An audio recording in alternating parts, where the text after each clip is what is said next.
అందరికీ జై శ్రీరామ్. ఇప్పుడే బిగ్ బాస్ అగ్ని పరీక్ష ఎపిసోడ్ 4 అయితే చూసిన భయ్య. మామూలుగా లేదు. జడ్జెస్ అందరూ శ్రీమికి కూడా అసలు యాంగర్ మేనేజ్మెంట్లో యాంగర్ ఇష్యూస్ ఉన్న వాళ్ళని అయితే సెలెక్ట్ చేద్దామని చూస్తున్నారు. వాళ్ళు అసలు ఇప్పటివరకు ఎవరు దొరుకుతలేరు. అదే టెస్ట్ జరిగింది ఈ ఎపిసోడ్లో మాత్రం. ఫస్ట్ ఆఫ్ ఆల్ ఫస్ట్ వచ్చిన కంటెస్టెంట్ గురించి మనం మాట్లాడదాం. అండ్ దానికంటే ముందు రజనీ సార్ డైలాగ్ అయితే కూడదాం భయ్య. ఎందుకనంటే అతిగా ఆశపడే మగవాడు అతిగా ఆభాషపడే ఆడది సుఖపడినట్లు చరిత్రలోనే లేదు. అలాంటి డైలాగ్ గుర్తొచ్చింది నాకు. ఎందుకు తెలుసా? అపూర్వ అనే కంటెస్టెంట్ తను స్టార్టింగ్ వచ్చిన స్టేజ్లో ముగ్గురు కూడా గ్రీన్ ఇచ్చేస్తారు. అట్లుండే డైరెక్ట్గా 15 మెంబర్స్లో సెలెక్ట్ అయిపోతుండే. కానీ అక్కడి నుంచి ఓన్లీ నెక్స్ట్ రౌండ్కి మాత్రమే సెలెక్ట్ అయిందని అంటే మామూలుగా కాదు కదా. అసలు ఏం జరిగింది, ఎట్లా జరిగింది, అండ్ వాళ్ళకు బిగ్ బాస్ వాళ్ళకి కావాల్సిన కంటెస్టెంట్ ఇంకా దొరుకుతలేరు ఎందుకు, అది మనం ఫుల్ క్లారిటీగా వీడియోలో తెలుసుకుందాం భయ్య. అందరికీ జై శ్రీరామ్. ఇప్పుడే ఎపిసోడ్ 4 చూసిన భయ్య. పిచ్చిగా నచ్చేసింది నాకైతే. ఎందుకంటే చాలా డిబేట్స్ జరిగినాయి. రజనీ సార్ డైలాగ్ కూడా గుర్తొచ్చింది నాకు ఒక సిచ్యువేషన్లో.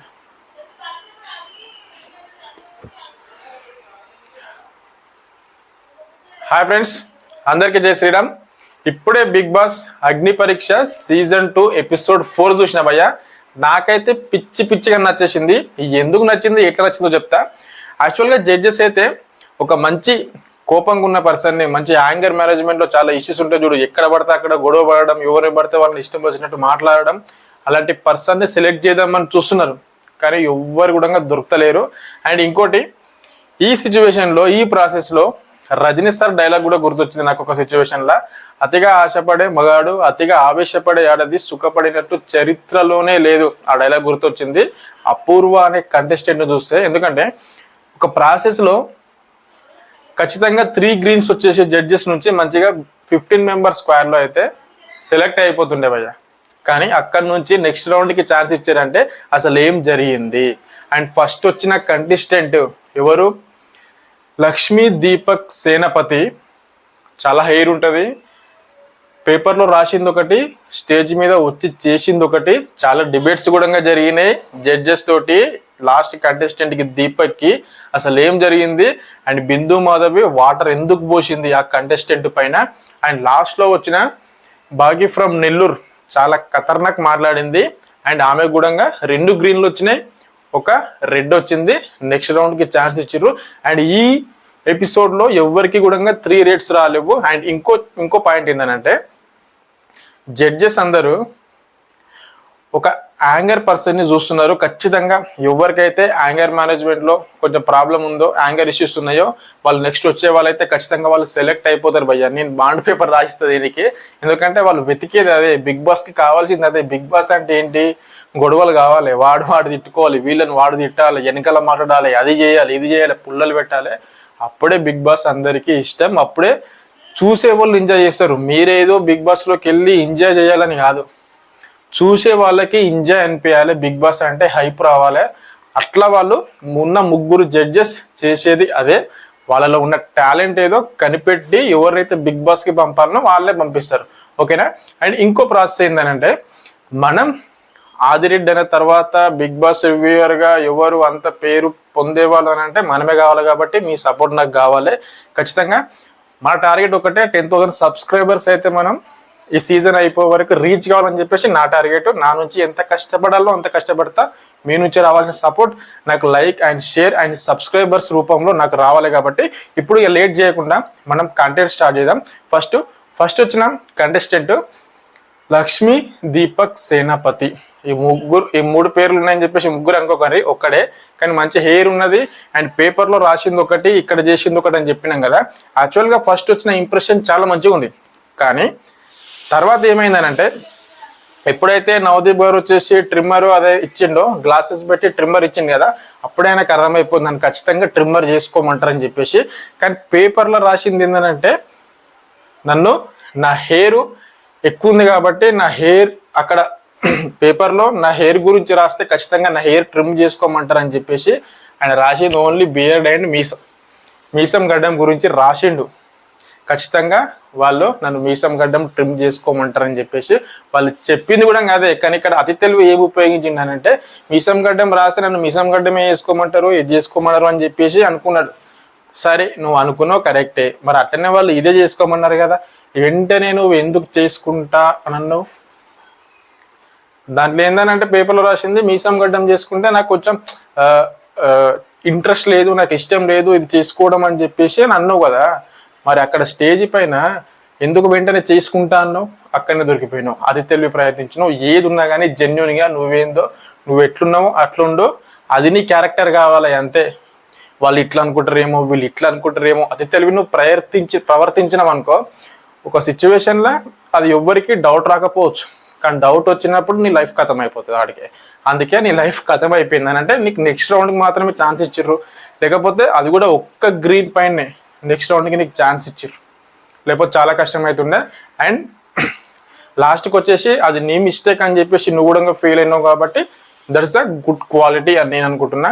అండ్ ఇంకోటి ఏంటంటే బిగ్ బాస్ అంటేనే తెలుగు కాబట్టి ప్రతి ఒక్క పదం కూడా తెలుగులోనే మాట్లాడడానికి ట్రై చేయండి అని నాకు అనిపిస్తుంది. ఎందుకనంటే వచ్చి రాగానే ఇంగ్లీష్లో వాగడము, ఇంగ్లీష్లో మాట్లాడము ఇలాంటివి చేస్తుంటే మాత్రం జనాలకి అట్రాక్ట్ కావాలన్నా, అక్కడ జడ్జెస్ కూడా అంత ఇంప్రెషన్ చేయాలన్నా కానీ చాలా కష్టం అయిపోతుంది అని నా ఫీలింగ్ అది. అండ్ ఇంకోటి భయ్య, ఇప్పుడు అస్సలకే మీకు అస్సలు కూడా బోర్ కొట్టదు ఈ వీడియో, ఎందుకంటే చాలా మంచిగా ఉంటుంది. మీరు వెయిట్ చేసి చూడండి. అండ్ నెక్స్ట్ వచ్చే కంటెస్టెంట్ గురించి మాత్రం మాట్లాడితే మామూలుగా ఉండదు, మొత్తం బట్టబయలు చేయడానికి మనం వచ్చినాం కాబట్టి. ఇప్పుడు నెక్స్ట్ వచ్చే కంటెస్టెంట్ వచ్చేసి అపూర్వ. అసలు ఈ అపూర్వ ఏంటంటే స్టార్టింగే వచ్చి రావడంతో ముగ్గురు జడ్జెస్తో పాటు శ్రీమికిని కూడా ఇంప్రెస్ చేసింది. ఆల్మోస్ట్ వాళ్ళు 3 గ్రీన్స్ కూడా ఇవ్వడానికి రెడీగా ఉన్నారు. ఎందుకంటే తను చేసే యాంకరింగ్కి, తను చేసే గాసిప్స్ క్రియేట్ చేసుకుంటా మంచి కామెడీ కంటెంట్ అయితే క్రియేట్ చేసింది. అభిజిత్ పైన, ఇక్కడ నవదీప్ పైన, అట్లాగే బిందు మాధవ్ పైన. అంటే ఇక్కడ నవదీప్ వచ్చేసి నాకు ఛాన్స్ ఇస్తాడు, అభిజిత్ వచ్చేసి నాకు ఛాన్స్ ఇవ్వడు, వాళ్ళిద్దరి మధ్యలో బిందు మాధవి నలిగిపోతుంది. 6 తర్వాత 7 వస్తుంది, అంటే 6 తర్వాత 7, బిందు మాధవి తర్వాత ఎవడరా అండ్ ఇలా డైలాగులు అయితే కొట్టింది కాబట్టి కొంచెం కామెడీ యాంగిల్ అనేది క్రియేట్ అయింది అక్కడ. అలా ముగ్గురు నుంచి అయితే సెలెక్ట్ అయిపోతుండే భయ. ఆల్మోస్ట్ 15 మెంబర్స్లో ఉంటుండే అపూర్వ, ఆల్మోస్ట్ గ్రీన్ ఉండే. కానీ ఎప్పుడైతే నేను ఫస్ట్ రజనీ సార్ డైలాగ్ కొట్టినా చూడు, అతిగా ఆశపడే ఆడది, అతిగా ఆవేశపడే మగాడు సుఖపడినట్టు చరిత్రలోనే లేదన్నట్టు, అతిగా మాట్లాడే మనుషులు కూడా బాగుపడరు. తను మాట్లాడింది అదే, ఎంతైతే మాట్లాడాలనో అంతే మాట్లాడితే అయిపోతుండే. ఎప్పుడైతే తన గురించి చెప్పు అన్నారో అక్కడ స్టార్ట్ అయింది భయ్య. చెప్తూనే ఉన్నది లాస్ట్కు ఏదో ఒకటి చెప్పేసింది. జడ్జెస్ కూడా దానికి యాక్సెప్ట్ చేయలేక అసలు ఏంది అమ్మాయి ఏం మాట్లాడుతున్నది, స్టార్టింగ్ వచ్చిన ఇంప్రెషన్ ఏంది, తర్వాత వచ్చింది ఏంది, అండ్ ఇంకా ఏమున్నది, ఇట్లుంది ఏంది అన్నట్టు అయిపోయింది. కాబట్టి ఓన్లీ ఒక్క గ్రీన్ మాత్రమే ఇచ్చి నెక్స్ట్ రౌండ్ సెలెక్ట్ చేసిర్రు. నిజంగా కామెడీ యాంగిల్ అయితే చాలా మంచిగా ఉంది భయ్య. అండ్ ఇంకోటి దీని నుంచి మనం నేర్చుకోవాల్సింది ఏంటంటే ఎక్కువ మాట్లాడొద్దు. మన నుంచి ఎంతైతే అవసరమో అంతే మాట్లాడి ఊకోండి. ఎందుకంటే ఎక్కువ మాట్లాడితే మనలో ఉన్న భయంకర నిజాలన్నీ బయటకు వచ్చేస్తాయి. పోనీ ఉంటే అట్లనే ఉండాలి. ఎట్లా మన క్యారెక్టర్ ఏంది సేమ్ అట్లనే ఉండాలి. అంతేగాని ఏదో ఒకటి కంటెంట్ క్రియేట్ చేసుకోవాలి, ఏదో ఒకటి చెయ్యాలి, ఏదో ప్లాన్ పకడ్బందీగా ఉంటే మాత్రం కాదు. ఎందుకనంటే బిగ్ బాస్ అనేది జెన్యున్గా నీ క్యారెక్టర్ ఏంది, నువ్వు ఎట్లుంటావో అట్లుంటే మాత్రం అది జనాలకు నచ్చితే నిన్ను యాక్సెప్ట్ చేస్తారు. నువ్వేదో ఆడ కంటెంట్ క్రియేట్ చేయాలని, యాక్టింగ్ చేయాలని వస్తే మాత్రం ఏదో ఒక రోజు బయటపడతావు, ఆ రోజు ఇంటి నుంచి బయటకు వచ్చేస్తావు. అది జరిగేది. అండ్ ఇప్పుడు ఇదైతే అపూర్వ కంటెస్టెంట్ గురించి. అండ్ నెక్స్ట్ వచ్చేసి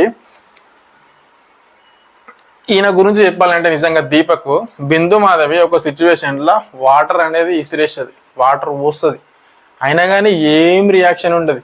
ఏదో రీజన్ ఉండడం వల్లనే మీరు నా మీద వాటర్ పోసినరు అని అంటాడు. నిజంగా నాకైతే యాక్సెప్ట్ చేయాలనిపించలే. ఎందుకంటే నాలాంటివాడైతే ఎవరో వచ్చి మన మీద వాటర్ పోస్తే మనం ఎందుకు ఊకుండా బై పిచ్చిలు వేసిపోతుంది, మైండ్ మొత్తం సైక్ అయిపోతుంది.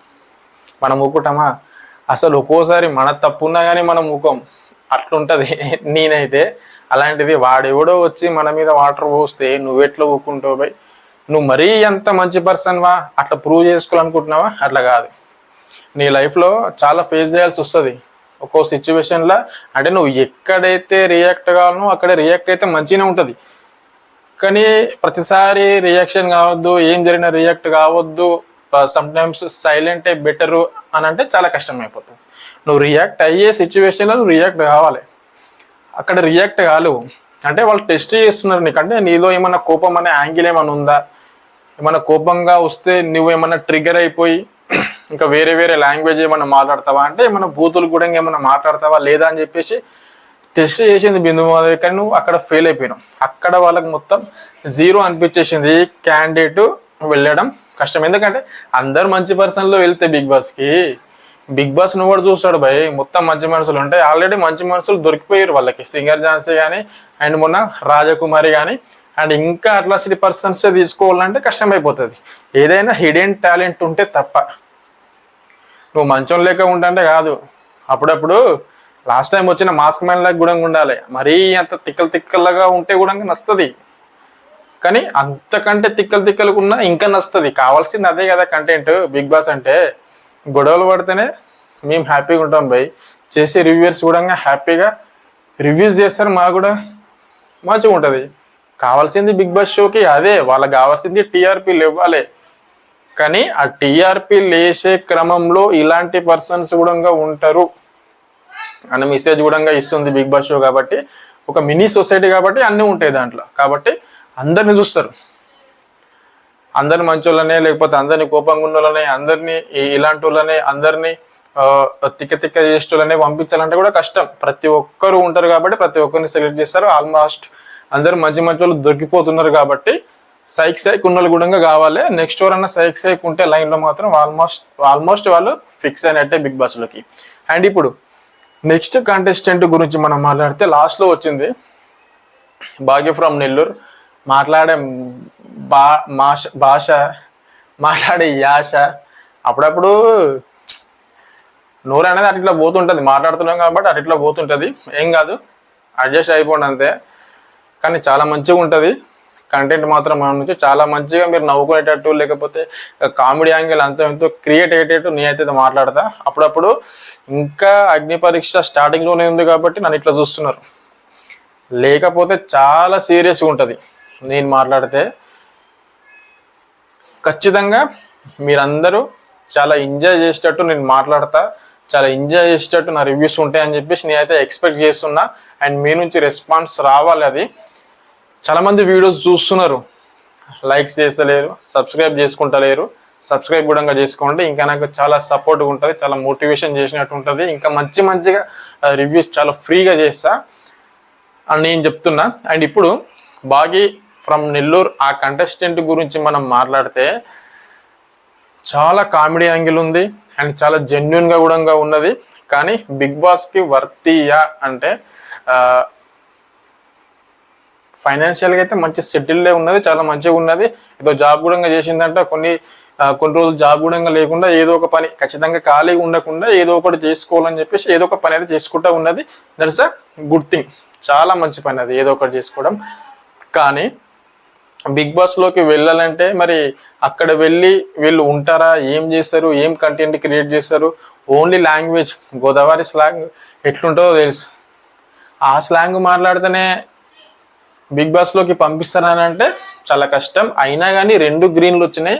అండ్ లాస్ట్కి నవదీప్ అయితే రెడ్ ఇచ్చిండు. చూద్దాం నెక్స్ట్ రౌండ్లో ఏం చేస్తుంది. ఇంకేమన్నా అంటే గేమ్స్ కానీ ఇంకేమన్నా పెడితే ఇంకేమన్నా ఎక్స్పెరిమెంట్స్ లాంటివి చేపిస్తే ఎట్లా చేస్తుంది, తట్టుకోదా. ఖచ్చితంగా మాత్రం నామినేషన్ చేసేటప్పుడు మాత్రం విరుచుక పడిపోతుంది భయ్య. ఎందుకంటే మన తెలుగు వాళ్ళు ఎట్లుంటారో మనకు తెలుసు. ఏదైనా తప్పు మాట్లాడితే అస్సలు ఊకోరు, అది మాత్రం పర్ఫెక్ట్. దాంట్లో మాత్రం ఇరగదీసేస్తుంది. నామినేషన్ చేసేటప్పుడు మాత్రం ఇరగదీసేస్తుంది.